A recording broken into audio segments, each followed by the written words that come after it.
Mga mamis, dahil nga ng mga nakarang araw is puro meat tayo ang mga kinakain natin din, tsaka puro prito-prito. Ngayon naman magsasabaw tayo ng sinigang sa miso natin tilapia para may sabaw ang mga kids natin today. Yan ang ulam namin for today. Simpleng ulam pero masarap.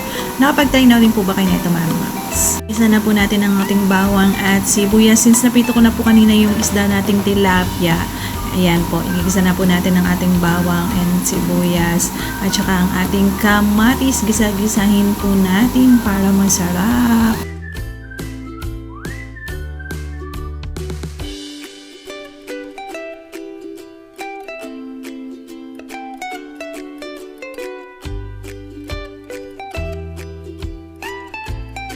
Since nagisa na nga po ang ating kamatis, ilagay na natin ang ating miso. Yan yung nagpapalasa ng ating sinigang na miso.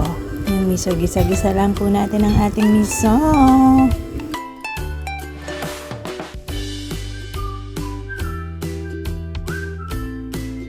Sunod na natin sa bawan. Since nagisa na ng gusto ang ating miso, sasabawan na natin siya ng tubig. Yan po, damihan natin sa yung sabaw para maraming sabaw yung mga bata. Since mahilig kasi yung mga anak ko sa sabaw. Tahan na rin natin siya ng magic sarap, ng patis, at ang sinigang sa miso na pampaasim.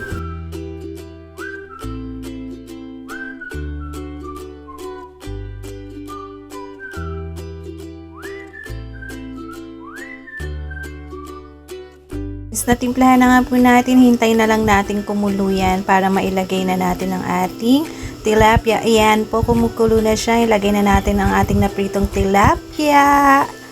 Para mabilis na lang po ito pagka kumulo na siya. Ayan, pakukuluin ko lang siya ulit. Sandalin, lalagay ko po yung gulay na mustasa.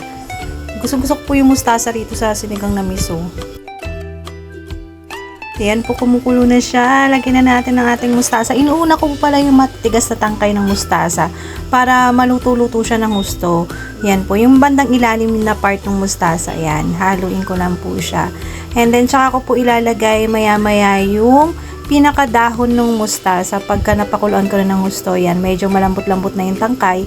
Tsaka ko po nilalagay yung pinakadahon. Diba? Nakakagutom na.